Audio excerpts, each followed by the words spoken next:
मदद फिजा से पहले, मदद फिजा से पहले मेरी बीबी बोली, अल्लाह जलिया मेहदी के ज़हरा पुकारी, अल्लाह जलिया मेहदी के ज़हरा पुकारी, अल्लाह जलिया मेहदी, अल्लाह जलिया मेहदी, अल्लाह जलिया Mehdi.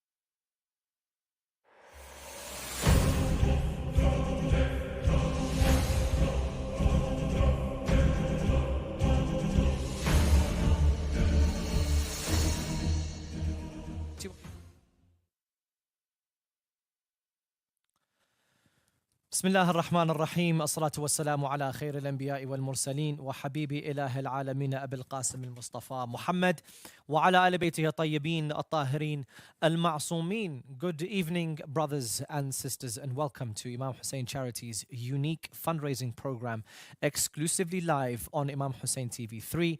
And tonight we are commemorating the life of Sayedaa Masouma alayhi salam. Now, Imam Hussein Charity has wrapped up a hugely successful Muharram and Arba'in campaign titled the Al-Atash campaign, in which thousands of Zuwar of Imam Hussein alayhi salam were served, as well as those less fortunate given the opportunity to visit Imam Hussein alayhi salam for the very first time. Aside from that, if you haven't heard about Imam Hussein Charity, I guess it's great to be able to give you a quick introduction, especially if this is the first time that you are tuning in. Now, IHC, or Imam Hussein Charity, is on a mission to build a better world by providing aid, support, and resources to the poor and needy globally, with a special focus in Iraq, Pakistan, Afghanistan, and various regions in Africa. Now, we strive to improve the quality of life, empower communities, and promote harmony through our work. We're committed to ensuring that people have access to the resources they need to build a brighter future. Now, moving on to today, inshallah, coming up on today's show, we discuss the life of Sayedaa Masouma alayhi salam, however, from a very different perspective. With me tonight, I have Sister Salma Moladina, as well as Brother Ali Hassan Jagani, as they relive visiting the shrine of Sayedaa Masouma alayhi salam in Qom. Now, alongside this, we'll delve into the many campaigns brought to you by Imam Hussein Charity over the next few months, inshallah. So definitely stay tuned. Sayedaa Masouma alayhi salam, sister of an imam, daughter of an imam, but in her own right is known for her exceptional piety and devotion in the Islamic world. And on the topic of today, she was equally renowned for her unwavering commitment to charity. Now, her life was a testament to the principles of compassion and generosity, as she tirelessly dedicated herself to helping those in need. Sayedaa Masouma really acts as charity served as a guiding within Islamic communities. Sayedaa Masouma alayhi salam, her legacy of selflessness and benevolence continues to resonate as a source of inspiration for generations to come. And I really, really hope, especially those at home who are on the not verge or not on the brink of anything, but essentially have it within their hearts to dig into their pockets and be able to contribute as Sayedaa Masouma did. Because today we delve into the inspiring journey of a remarkable woman who embarked on a profound pilgrimage to the holy city of Qom, Iran, to visit the sacred shrine of Sayedaa Masouma. The person that we are going to be interviewing, or the Sister Salma Moladina, an Islamic researcher and lecturer, through her spiritual experiences, we're going to share with her the profound insights on the importance of charity, a virtue deeply ingrained in the teachings of Islam. So let's get straight into the discussion with Sister Salma Moladina, who joins us online. I believe she is available. Assalamu alaikum, Sister Salma.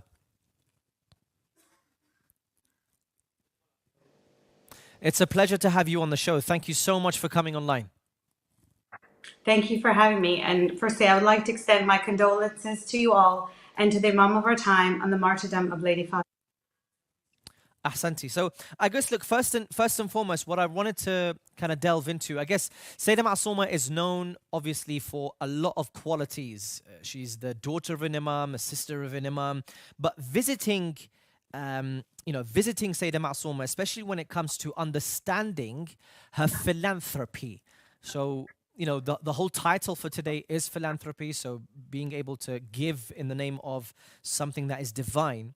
Now, can you tell us about kind of the Ahlul Bayt in general, and what they recommended to us when it comes to giving and being generous when it comes to donating?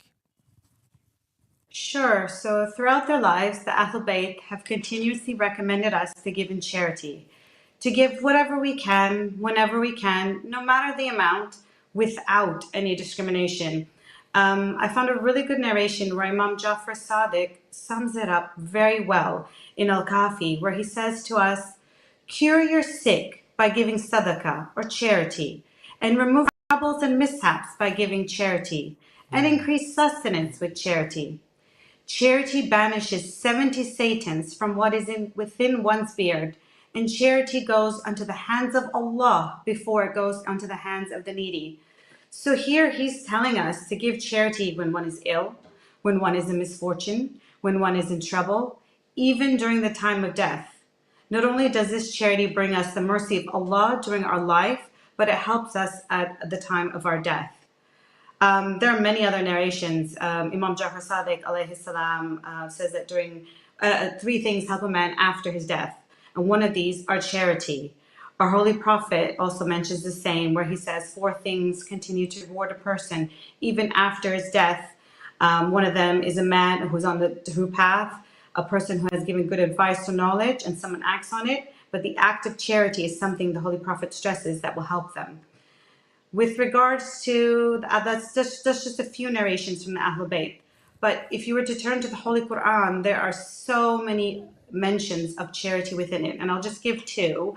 In Surah Hadid, I have it here, verse 18, it tells us, indeed those men and women who have given goodly loads, their reward shall be increased manifold, and there shall be an honorable reward. We also see in Surah Baqarah, verse 245, where it says, who is he that lends to Allah a goodly loan? So he will multiply it for him manifold.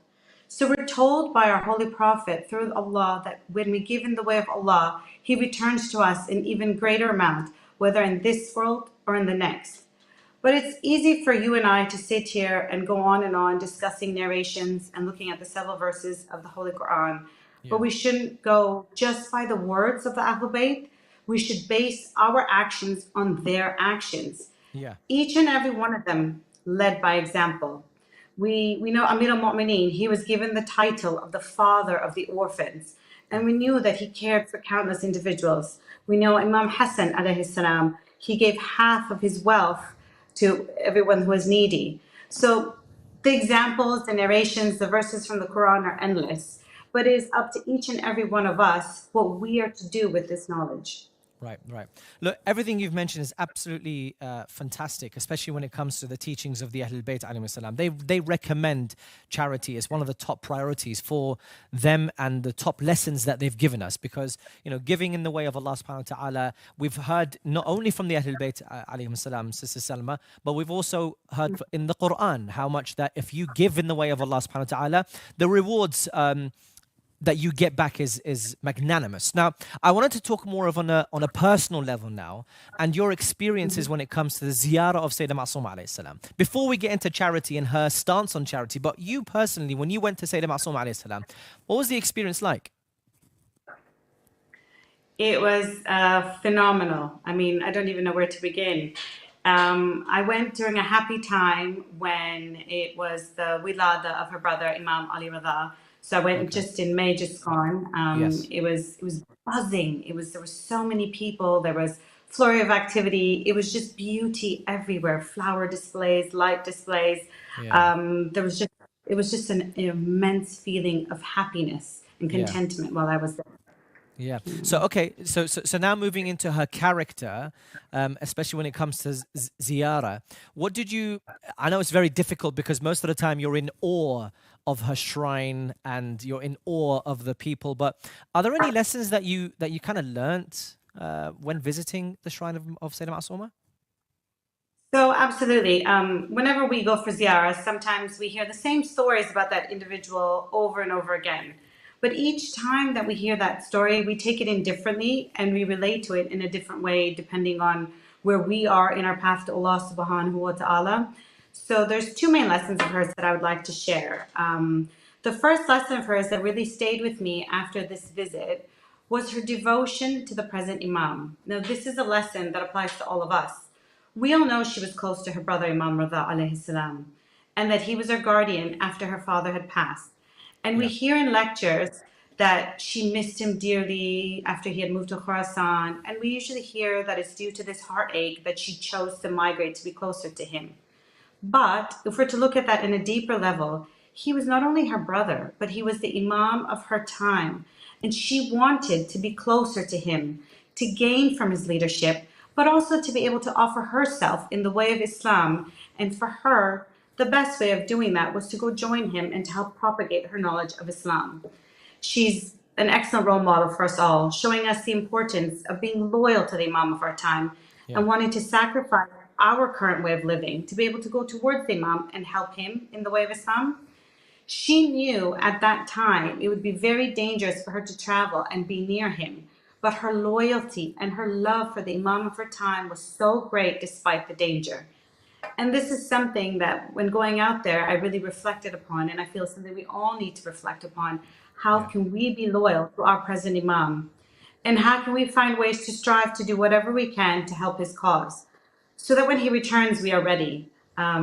That was just something that still sticks with me. And even right Yeah. now, when we look at what's going on in the world around us, we think, what can we do for all the people around us? So another lesson from Lady Masouma that I gained, Yeah. she's a brilliant inspiration for a woman like myself in helping me get closer to Allah subhanahu wa ta'ala. Yeah. She was not born an infallible, but she chose not to sin. And that's why her brother gave her the title of Masouma. But what really connected me with her on this journey was her great knowledge and her ability to disseminate this knowledge to others.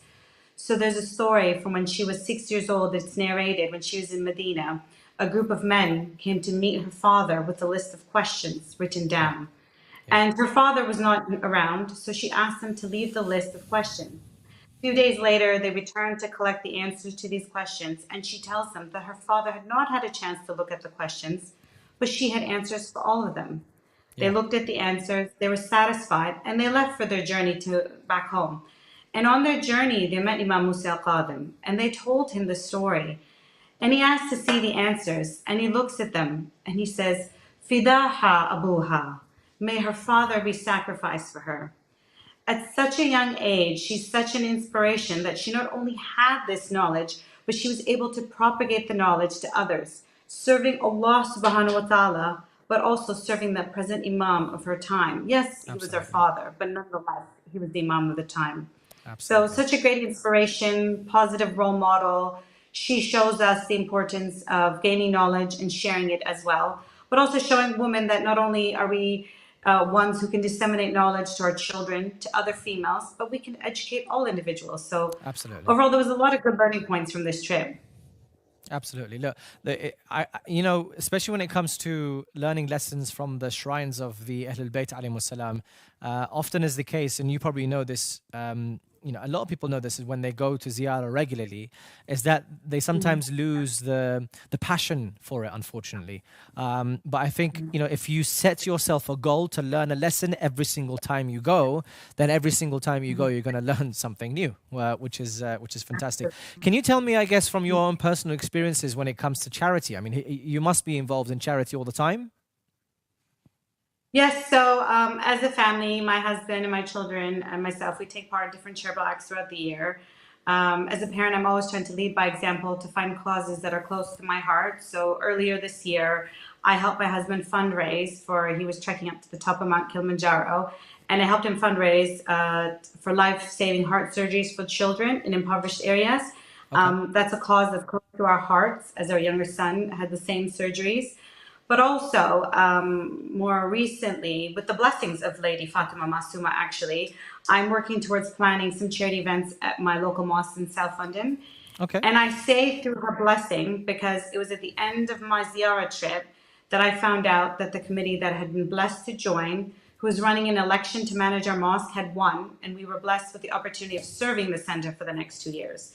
So inshallah, with her blessings, our events in South London will be successful and we'll be able to plan more events. For example, this evening, my community have arranged a bake sale at our mosque to raise funds for Gaza and Afghanistan. Fantastic. Really, So there's really, a lot really, going on. that is fantastic stuff. And especially when it comes to causes, it actually resonated with me because a lot of people look for specific causes to donate to, right? Is that what really drives you to donate to a certain charity? Is it the causes that they are fundraising for? Sometimes, so like the heart surgery one was something that we related to. But other things, so when we are trying to encourage our children, especially to donate from their own pocket money, we always remind them that charity isn't just about giving for specific things. It can be anything. It can be, so even if we see a beggar on the side of the street, I encourage my children, I say, look, we should give them some sadaqah. So not necessarily specific causes, but we try, obviously, help those who are most in need. That's what we try Yeah. to say. So anyone Yeah. who's gone through natural disaster or like Gaza. Yeah. So yeah. So going back to Sayedaa Masouma, was there any particular experiences or encounters at the shrine that left a lasting impression on you? So this wasn't my first time going, and I've been before. But every time I go, I do some research about the personality. I did some research and did some reading up. And this was the first time I came across a certain narration. There was a story, I'd never heard it before, and it was Ayatollah Marashi Najafi, where he narrated that he had done a 40-day supplication so that he could find the grave of Lady Fatima al-Zahra alayhi salam. And after the 40 days passed, he saw Imam Jafar Sadiq alayhi salam in his dream, and he's been told that he should visit the grave of Karamatul Ahlul Bayt in Qum. And for it is the same as visiting Lady Fatima al-Zahra. So this stayed with me because I'd never heard it before. And you know as well as I do, one of the greatest desires in the heart of all the Shia is to be near the grave of Sayyida Fatima alayhi salam. Yeah. And so when I went, I remember going to the shrine, and when I approached the Dhari, I could feel shivers up and down my spine. For me, it was a surreal experience knowing that this could be the same merit as visiting Fatima al-Zahra. And I asked myself, am I worthy enough to visit her? But it also highlighted to me that the lady who was in the Dhari, who rested there, the greatness of this lady, the greatness of Lady Fatima Masouma. And it caused me to have loads of internal reflection that am I doing what I should be doing as a female in Islam? Is my hijab enough? Am I representing Islam enough? Is Sayyida Fatima al-Zahra happy with me? Yeah. My first moment by her Zarid this time were very different to previous moments. And it made me reflect on how lucky and fortunate we are to be able to visit the other members of the Ahlul Bayt. And it made me think that maybe Allah subhanahu wa ta'ala has not allowed us to know where this great lady lies because we are not worthy. And it was at that moment that I prayed that inshallah we're all worthy to see her at the pool of Kauthar. If we're not worthy in this life, maybe be worthy in the next life, inshallah. So inshallah, I pray that we're all granted the opportunity to go and visit Lady Fatima Masouma in Qum. and we all get to taste the feeling of serenity that surrounds this esteemed lady. Many thanks, many thanks. I think just one last kind of comment in terms of encouraging the dear viewers to donate and be able to contribute. What would be the top tip from yourself? So with regards to donation, I think the biggest worry that people have is the amount. And no donation is small. The Ahlul Bayt have reminded us that there's no discrimination donation. Even if at a time where you're going through such hardship and you really are aching to donate and you see the donations coming through on the screen, £100, £200, £500, but a £1 donation, a £5 donation, even £10 donation, whatever it is, every little bit gets manifested and tripled. The benefits are tripled, quadrupled by Allah subhanahu wa ta'ala. Yeah. So I wouldn't be shy. No matter what it is, don't be shy, because in the eyes of Allah subhanahu wa ta'ala, you are great. Inshallah. Sister Salma Moladina, thank you so much for appearing on the show. Thank you. Thank you so much. Thank you. That was Sister Salma Moladina, who joined us from South London, here live on Imam Hussein Charity. We thank her for her time and her contributions and her very delightful insight into the personal experience visiting the ziyarah of Sayedaa Masouma alayhi salam. And one of the things that she mentioned that really resonates is that we don't really know where the grave of Sayyidah Fatima Zahra alayhi salam is. And we're praying to Allah subhanahu wa ta'ala to bring Imam Mahdi Ajallahu Ta'ala Farajahu Sharif to reveal the location of our holy Imam in order to be able to tell us and direct us where is the shrine or where is the grave of Fatima Zahra alayhi salam. But when visiting, and the merits of visiting Sayyidina Masouma alayhi salam, as per the narrations of the Ahlul Bayt alayhi salam, is that when you visit Sayyidina Masouma, essentially you get the same benefit as if you're visiting Sayyidah Fatima Zahra alayhi salam. That had a touching experience or touching feeling on Sister Salma, and I'm sure that resonated with you, the dear viewers at home. So we are going to go to a very, very small break, and inshallah, we're going to resume with the program after a couple of minutes. So we'll see you then.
Welcome back, dear viewers of Imam Hussein TV 3. You're watching Imam Hussein Charity's live fundraising campaign. There are a few campaigns that we are fundraising for. Now, some of those campaigns could be things like, sponsor an orphan, things like earthquake appeal. But one of the campaigns that is very close to my heart is being able to educate young children and educating them on the merit of gratitude.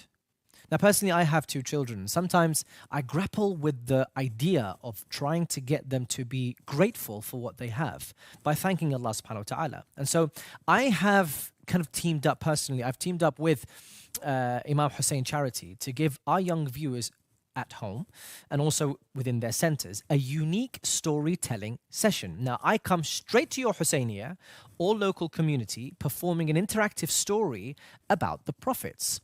It's a great adventure where I am to also transport our youth through the holy and majestic Quran, allowing the young children to learn lessons of the holy prophets through the blessed Quran. The way it works, it's very, very simple. It's firstly exclusive to England. And essentially the Husseiniyah or the community center will team up with Imam Hussein Charity. I will basically go with my team, and we'll do a storytelling session, we'll do recitations, and essentially it's called the prophetic voyage, because we want to learn more about the prophets and the merits of the prophets and what they essentially gave when it comes to lessons that our young children can learn, however, through an interactive way where it's a storytelling session. Stories are the most powerful way of spreading a message, of really getting a message across from one person to the other. And what way, in order to engage our younger viewers, than storytelling sessions. So please do get in touch. The details are on your screen. It's also on my socials, IHC socials as well, in order to register your center. Once you register, all the details are very simple. A member of our team will get in contact with you. We'll find out some dates that are available for yourself. You can bring as many kids as possible. It's a very low cost in order to set this up. But literally all you need to do is open the center, get the kids in, and essentially Imam Hussein Charity will do the rest. So do click on the, or take a picture of the QR code, the QR code's on your screen, for more information about that. Now, for again, Islamic centers, Husseinias, and Imam Bargas, you're able to put your own ticket prices if you want, or someone could be donating it. It's absolutely up to you as a Husseinia or as a community center. But typically, I recommend when it comes to madrasas, especially having this storytelling session, it's a fantastic way to get the message of the prophets across through the Quran to the younger children, inshallah. As always, visit imamhusseincharity.com for more details. So speaking of children, we also have another fantastic initiative called Bridging Hearts. Now, Bridging Hearts is essentially a fantastic way to donate to those who are keen on sharing hope. So what I mean by sharing hope is basically reaching out to young, orphaned Iraqi children through art and words. Thousands of young, orphan children across Iraq are lonely and have nowhere to go. So Imam Hussein Charity is giving your children the chance to write a letter to these young orphans, asking them all about their hopes and dreams and what they want to do in the future. You can essentially help teach your children about the importance of kindness, love, and respect, and give them the chance to write to someone they wouldn't usually talk to. Now, all you have to do is donate towards the cause, download our letter template, and get writing. You can make it as creative as possible. You can put stickers, colors, whatever it is that you feel comfortable with that can essentially affect positively this young child.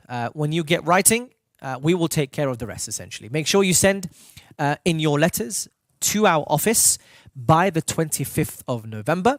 We will send your letter to the children along with a gift. What we aim to do is to record giving those letters to the children so that you can actually see it. So for example, if your name is Hassan Abbas, we'll film your letter from Hassan Abbas to this specific orphan. It's a fantastic way to be able to really connect, again, when it comes to gratitude, connect the hearts all around the world, inshallah. Now, moving on a more sinister note, we know that Afghanistan faces many different calamities, right? Now, these calamities range from oppression, political oppression, social oppression, all the way to natural hazards like earthquakes. And they're also they also suffer from very, very harsh cold winter months. And so what essentially we're aiming to do, and the details are on your screen as well, not only are they suffering from, again, political instability, but you're able to donate towards the harsh winter months, but also the earthquakes as well. So essentially, when it comes to Afghanistan, the lack of adequate shelter and heating infrastructure, it poses a significant threat to their well-being, particularly for internally displaced people and those living in remote mountainous regions. Now, furthermore, and as I mentioned, winter often disrupts transportation routes and makes food and fuel shortages, making it difficult for people to access essential goods and services. This the harsh season compounds the already dire humanitarian situation in Afghanistan, adding to the plight of a population, as I mentioned, with grappling ongoing political instability and conflict. Now, in recent weeks, we've seen in the news that Afghanistan has been hit with not one or two, but three major earthquakes, further condemning the population to shortages, famine, and extreme poverty. Now, we filmed the situation on the ground together with our partners in the region to show you just how dire their situation really was. The details, again, are on our website in terms of being able to donate towards them. But what you can see on your screen, is the scarce materials that they have in order to heat their homes, for example, or be able to cook food. They don't have the bare necessities to be able to survive the winter, and that's where you're able to come in. The Afghanistani people have gone through numerous struggles, and an earthquake is just adding to that. Especially when these earthquakes are not one or two, but three earthquakes more or less in the same region.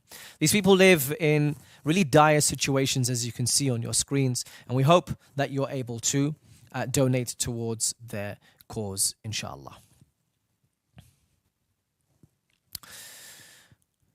Moving on, in terms of the winter campaigns, they are again on our socials, but the donation or the price handles are £50 or £110, and that goes towards the emergency appeal. These are the kind of baskets or the different packages that are sent to the people that need it the most. And again, although it looks like it's sun, but it's freezing conditions there in Afghanistan, and so you're able to hopefully donate towards that. Now, I wanted to welcome onto my stage another person who has been on ziyarah.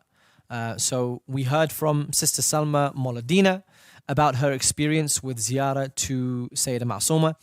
But after the break, inshallah, we're going to hear from Ali Hassan Jagani, who also has an experience when it comes to visiting Sayedaa Masouma alayhi salam.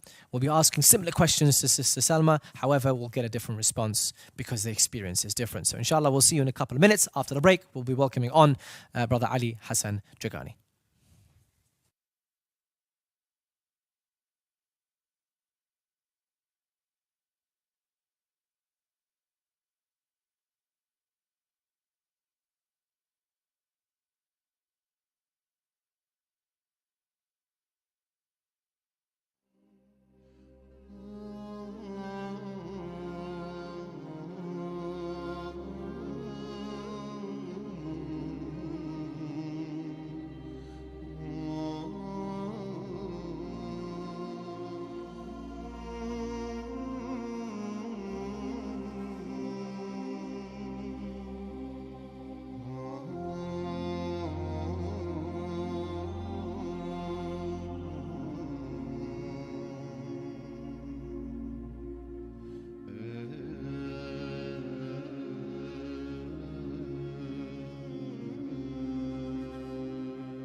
Welcome back, dear viewers of Imam Hussein TV. You're watching Imam Hussein Charity live. We are fundraising for a number of different campaigns. Some of them are live right here, right now, in which you can contribute to, i.e. the earthquake appeal. £50 and £110 goes a long way to being able to help those who are desperately in need, especially with the cold months coming up. That also means it's not live yet, but in the next couple of weeks, inshallah, we'll be launching our next campaign, and that is to help support the winter appeal for Afghanistan and the people of Afghanistan. Now, going back to the martyrdom of Sayedaa Masouma alayhi salam, specifically we talked with Sister Salma Mouladina, who explained the benefits of charity through the Ahlul Bayt alayhi salam, but also explained her personal experiences when it comes to visiting the shrine of Sayedaa Masouma alayhi salam. She also explained some of her charity efforts, and another person who is involved in charity, who gives his time tirelessly to not only the channel Imam Hussein TV, but also Imam Hussein Charity on numerous different occasions, is Ali Hassan Jagani, who I'm going to welcome very, very soon. He tirelessly contributes, as I mentioned, his time and efforts to the cause of charity, as well as the production work for Imam Hussein TV. Ali Hassan joins us now in the studio. Assalamu alaikum, Ali Hassan. Wa alaikum salam wa rahmatullah. I do very little. You've over-exaggerated how much I've done. Honestly, it's just the minimum we can do is our duty, inshallah. We're honored to continue in this duty, inshallah. Thank you very much for being on the show. Really, really appreciate it. Now, you know, by definition, and the title of the show is philanthropy. Now, but by definition, and I guess I don't want to get it wrong, it's the desire to promote the welfare of others, expressed especially by the generous donation of money to good causes. Now, I asked the question to Sister Salma Mouladina. I think it's also applicable to yourself in terms of the Ahlul Bayt alayhi salam, who we take inspiration from. What are their recommendation to us from a philanthropic perspective?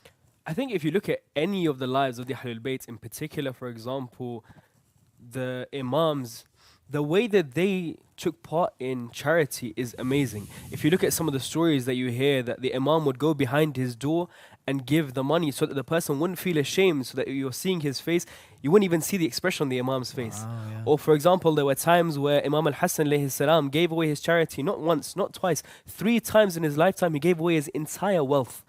And there are so many narrations that make the charity of the Ahlul Bayt seem like something so far away. And thus it becomes our duty as Shias and lovers of the Ahlul Bayt to think of charity as not a duty, but as something that allows us to bring proximity to the Ahlul Bayt. MashaAllah, fantastic. I know sometimes this might be a difficult question, especially since, you know, Sayedaa Masouma is revered very highly, but she's not part of the infallible, I guess, Ahlul Bayt. But that's irrelevant. The point is that, have you ever been involved in charity work that's been inspired by Sayedaa Masouma or like Sayedaa Masouma? So one thing that many people don't know is that when you go in winter to Iran, it's really cold. It's snowing, it's sleeting, and it's winter like you'll see in Canada, for example. Wow. And when you go to Qom especially, a lot of the people, especially the Hawza students, can't necessarily afford a lifestyle where they can have heat every day or meat every day. So when we were blessed to go, we went in December and we went in Fatimiyya. Alhamdulillah. So when we arrived in Qom, the situation was such that there were so many people who hadn't eaten meat in weeks. So we were given the opportunity to, number one, sit with them and have that meal.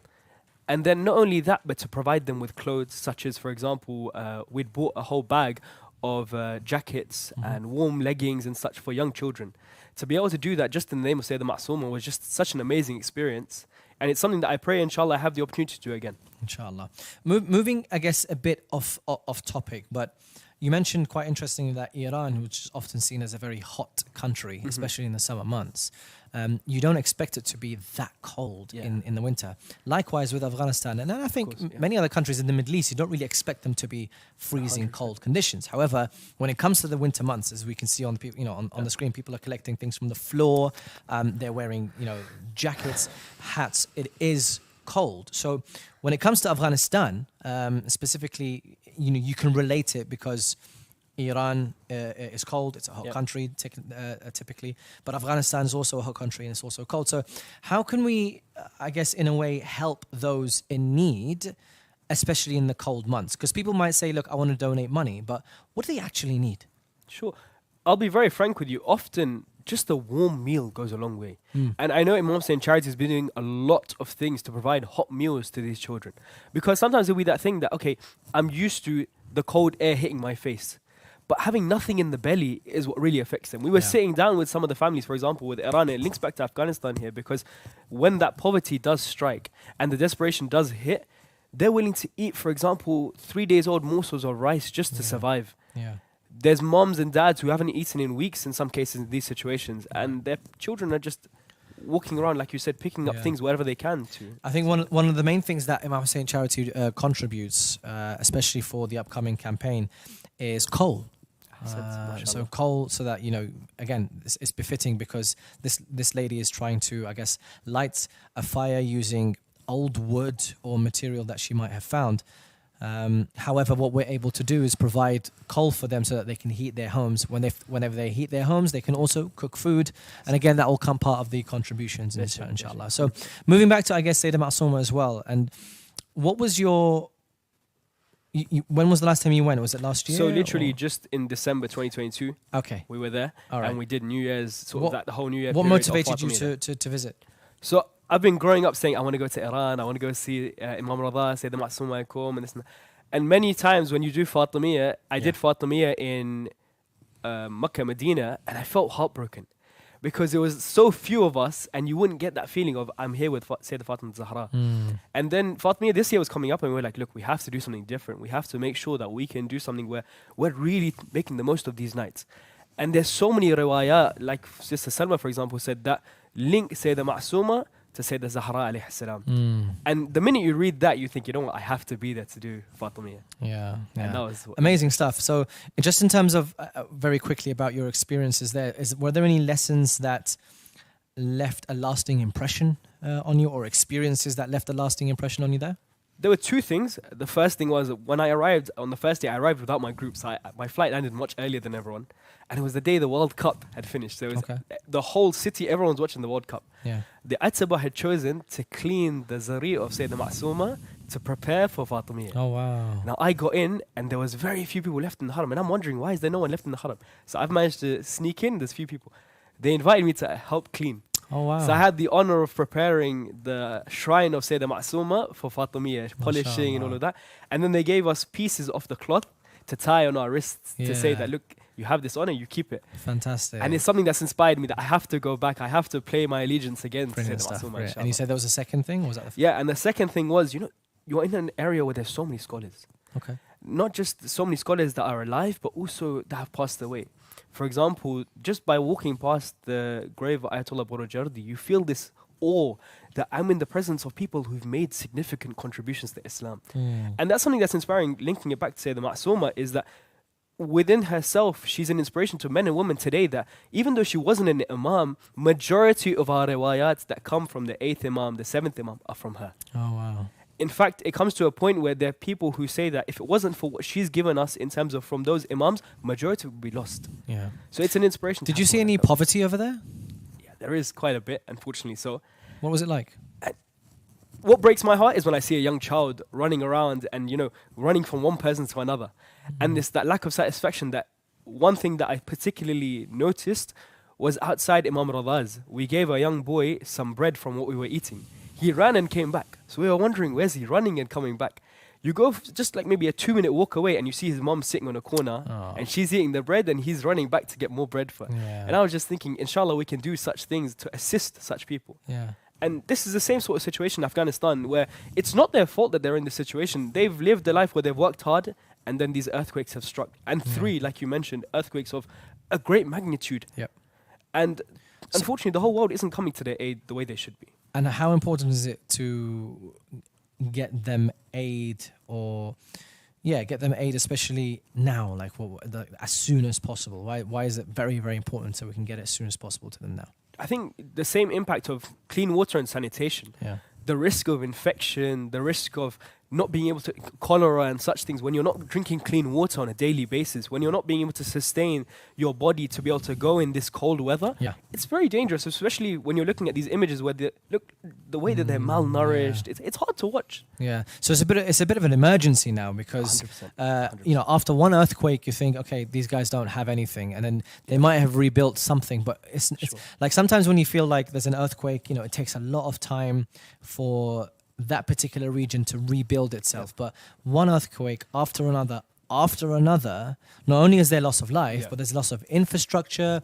100%. It's an emergency because a lot of people can't actually get into the country or into that region to be able to help those in need.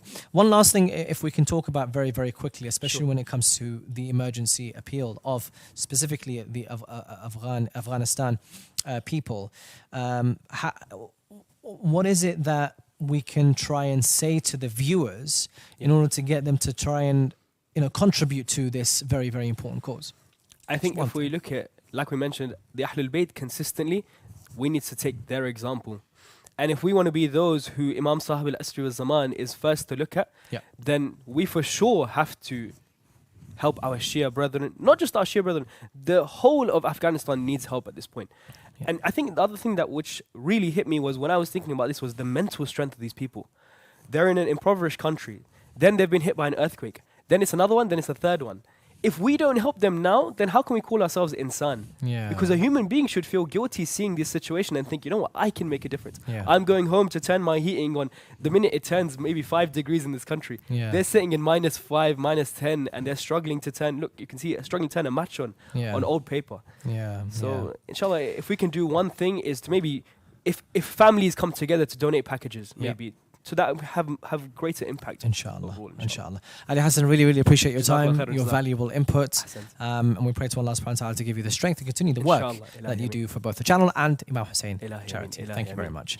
And that's another message to you, the dear viewers of Imam Hussein TV3, the dear viewers of Imam Hussein charity. And that's for you to have the onus and the action to do something now, here and now. This isn't something that, you know, we're going to do in the future. No, £50 goes towards those in need, especially after the earthquake. £110 as well goes towards those in need. The details are on your screen. It's very, very simple to donate. If you can't get onto the QR code, we do have a very simple app that you can download. The app you're able to download is very, very quick for you to be able to make a quick donation. You can just check which campaign that resonates with you, and then you can make that donation. But here and now, the emergency situation of those in need, especially in Afghanistan, is reaching critical breaking point. And that's why we need your help, brothers and sisters, to make a very, very small contribution. As Sister Salma mentioned, any contribution is seen as massive in the eyes of Allah subhanahu wa ta'ala and the Ahlul Bayt alayhi salam. And also, as Brother Ali Hassan Jigani mentioned, it's part of our humanity to be able to contribute back to society, contribute back to those who are in need. We have the means to do so, brothers and sisters. I know that we do. And I know that you do your own contributions for your own causes, which is fantastic. But right here, right now, the emergency situation for those in need in Afghanistan, as I mentioned, is reaching critical point. And so they need your help now. So inshallah, you have it in your hearts to be able to contribute as much as you can towards those who are in need. Now, Sayedaa Fatima Masouma alayhi salam is the daughter of Imam al-Kadhim alayhi salam and the sister of Imam al-Rida alayhi salam. She traveled to Iran to visit her brother Imam al-Rida alayhi salam in Tus. However, she passed away on the journey due to poisoning, and her caravan was attacked prior to entering Qom. She has a great and special position in the Shia tradition. It is narrated that the reward of the ziyarah of her shrine is paradise. Shiites have built a structure over her grave which is known as the Holy Shrine of Lady Fatima Masouma. Now, in the year 200 after Hijrah, the Abbasid Khalif Ma'mun summoned Imam al-Rida alayhi salam from Medina to Merv, for he wanted to appoint the Imam as his successor. Fatima al-Ma'souma alayhi salam left Medina in 201 after Hijrah to join her brother. It has been reported that she prepared herself for the long journey after she received a letter from her brother in that regard. Al-Ma'souma alayhi salam headed for Iran in a caravan her relatives. Now, upon their arrival to Save, a city near Qom, they had a bloody confrontation with the enemies of the Ahlul Bayt alayhi salam, which resulted in the martyrdom of all of her brothers and nephews. Therefore, she ordered her servant to take her to Qom, to take her to the city of Qom. Now, another historical account states that when the news of her illness reached Banu Sa'ad, they decided to go to her and request her to come to Qom. Musa bin Khazraj, a companion to Imam Rida alayhi salam, was the first to do so. He went to the caravan and invited her to his house, but also in some history books, the date of her arrival to Qom is recorded as being the 23rd of Rabi' al-Thani, or the 1st of Rabi' 23rd of the 1st of Rabi' al-Awwal, basically 200 years after Hijrah. Fatima Masouma alayhi salam settled in the house for 17 days, spending her time in worshipping and praying. Today, the sanctuary where she prayed in the house of Musa bin Khazraj in Qom is a famous site. And that is our tribute to Sayyida Fatima Masouma alayhi salam, who we remember today, her martyrdom. And inshallah, we connect with Sayyida Fatima Masoum and on her legacy, the legacy of giving, the legacy of teaching, the legacy of knowledge. We're able to receive that knowledge of Sayyida Fatima Masouma alayhi salam and implement that within our lives. The way we implement that in our lives is to be able to disseminate her knowledge, connect with the Ahlul Bayt, but also one part of that is to give back to those who are in need. There are many different hadiths I can tell you, many different narrations about the benefits of charity. I don't need to preach that to you because you know these narrations, you know these hadiths. But essentially, at the end of the day, it's all about the situation that is happening right here, right now. There are 3 earthquakes, brothers and sisters, that have shattered the ground, that have shattered the hearts and the hopes of all those in Afghanistan, especially the area that has been affected the most. They need your help. So we kindly ask you, in the name of Imam Hussein alayhi salam, in the name of Sayyida Fatima Masouma, who left a legacy, that you can join that legacy and contribute right here, right now. The details are on your screen, QR code, app, whatever it is, the website, imamhusseincharity.com. Whatever means you use to donate, Allah subhanahu wa ta'ala will see it and will be able to give back to you abundantly, inshallah.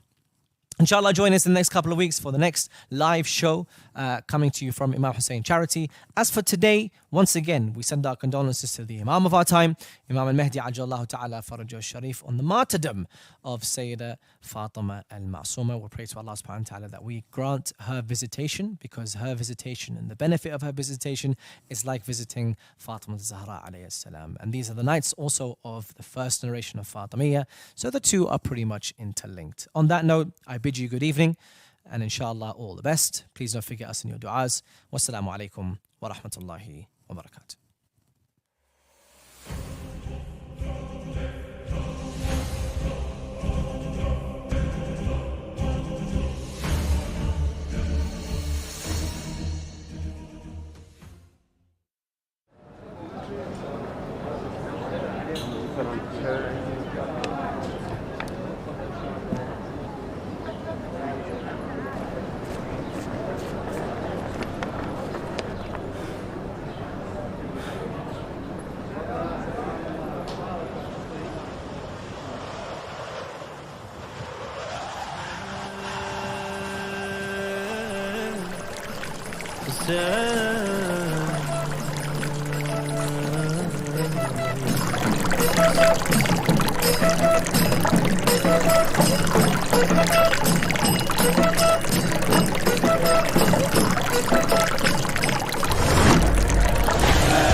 I am a symbol of faith and a symbol of hope.